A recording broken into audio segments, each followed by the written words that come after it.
Hi, we're back to read chapter 3 of My Father's Dragon. This chapter is called My Father Finds the Island. My father hid in the hold, which is the bottom of the boat, for 6 days and 6 nights. Twice he was nearly caught when the ship stopped to take on more cargo.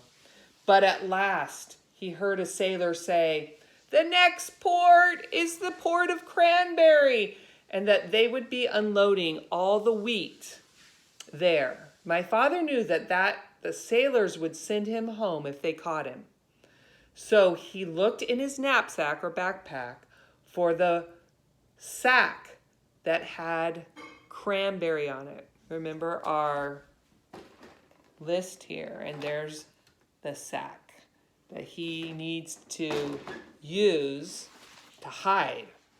And you can see them see the crew and the sacks that are supposed to have wheat in them. And if you look right here, you can see this one is not quite like the others because Elmer Elevator, or the little boy's father, is in that sack hiding.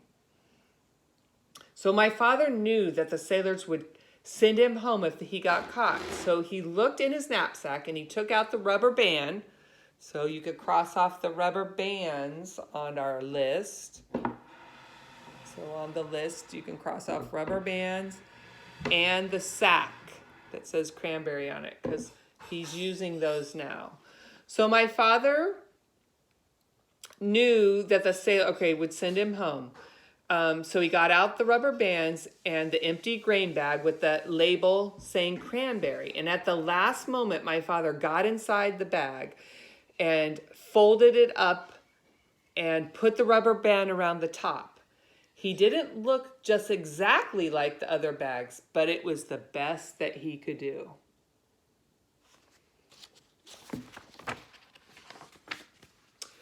Soon the sailors came to unload, and they lowered a big net into the hold and began moving the bags of wheat. Suddenly, one of the sailors yelled, "Great Scott!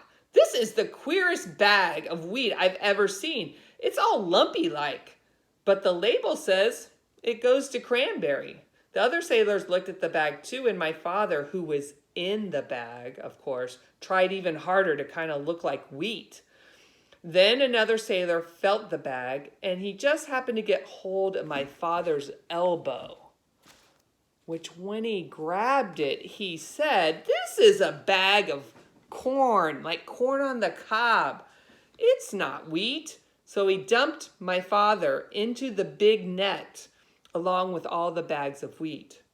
This all happened in the late afternoon, so late that the store owner or the merchant in Cranberry, who had ordered all the wheat, didn't come to get the bags until the following morning. He was never late, so he didn't come. He was a very punctual man and never late for dinner. The sailors told the captain, and the captain wrote down on a paper that they had delivered 160 bags of wheat and 1 bag of dried corn on the cob. They left the piece of paper for the merchant, and they sailed away that evening. My father heard later that the merchant spent the whole next day counting and recounting the bags and filling each one, trying to find that 1 bag of dried corn on the cob. He never found it because as soon as it was dark, my father climbed out of the bag, folded it up, and put it back in his backpack or knapsack. He walked along the shore to a nice sandy place, and he laid down to go to sleep.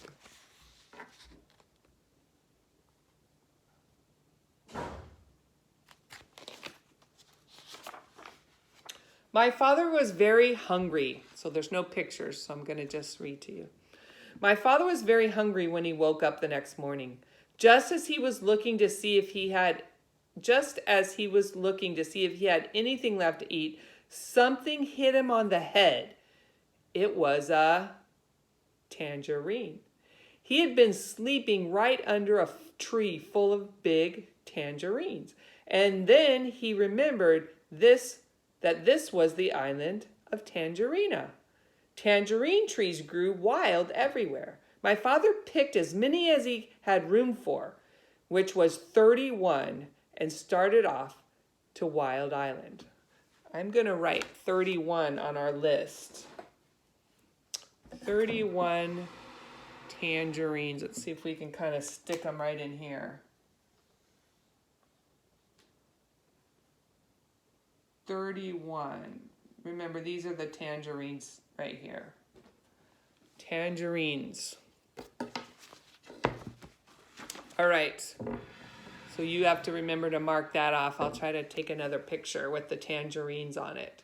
My father picked as many as he had room for, and that was 31. We walked and walked and walked along the shore looking for the rocks. He walked along the shore looking for those rocks. Remember our map? Let me show you. Here's the map. And he came in on the boat, and he's on the island of Tangerina, and he was sleeping under these trees, and he's trying to find these rocks that will take him across to Wild Island, where the dragon is.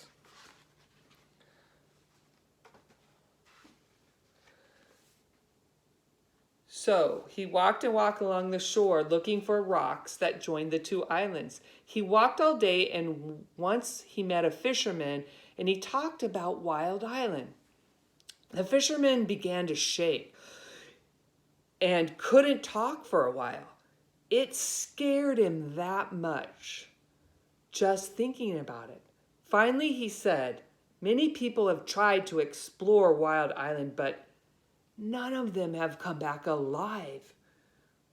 We think they were eaten by the wild animals." Well, this didn't bother my father. He kept walking and slept on the beach again that night. It was beautifully clear the next day, and way down the shore, my father could see those long rocks leading out into the ocean. Way out at the end, he could see that tiny patch of green. And he quickly ate 7 tangerines and started down the beach. So you guys need to figure out, if he had 31 and he ate 7, how many are left? I'm going to write my answer up here. We'll cross it off. You guys figure it out, and I'll show you later. All right? You could pause if you want and figure out 31. Take away 7.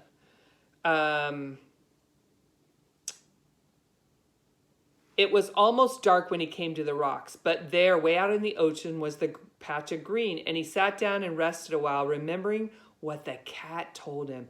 If you can, go out to the island at night, because then the wild animals won't see you coming along the rocks, and you can hide when you get there. So my father picked 7 more tangerines and put on his boots, black boots, and waited for the dark. All right, so he's already used the rubber bands. We can erase those. And he is using the boots. And he ate 7 tangerines, which was 24. I don't know if you guys can see that. 24, but then he picked 7 more, so he still has 31 tangerines here. Okay. All right. Let's come back. All right, so it was very black night, and my father could hardly see the rocks ahead of him. Sometimes they were quite high, and sometimes the waves were covering them. And they were slippery and hard to walk on. And sometimes the rocks were so far apart, my father had to get a running start and leap to the next rock. So you can kind of see him doing that here. I don't know if you can also see what we're going to read about next. So he's running on the rocks, and what does that look like in the middle there? Yep. After a while, he began to hear a rumbling noise, It grew louder and louder as he got nearer to the island. At last it seems as if he was right on top of it, top of the noise. He had jumped from a rock onto the back of a small whale who was asleep and cuddled up between the rocks. The whale was snoring and making more noise than a steam shovel. So it never heard my father say, "Oh, I didn't know that was you." And it never knew my father had jumped on his back by mistake. For 7 hours, my father climbed and slipped and leapt from rock to rock. But while it was still dark, he finally reached the very last rock and stepped on to Wild Island. And that's the end of chapter 3. We will see you tomorrow for chapter 4. Pretty cool book, huh? All right, look forward to chapter 4 with you. I look forward to chapter 4 with you.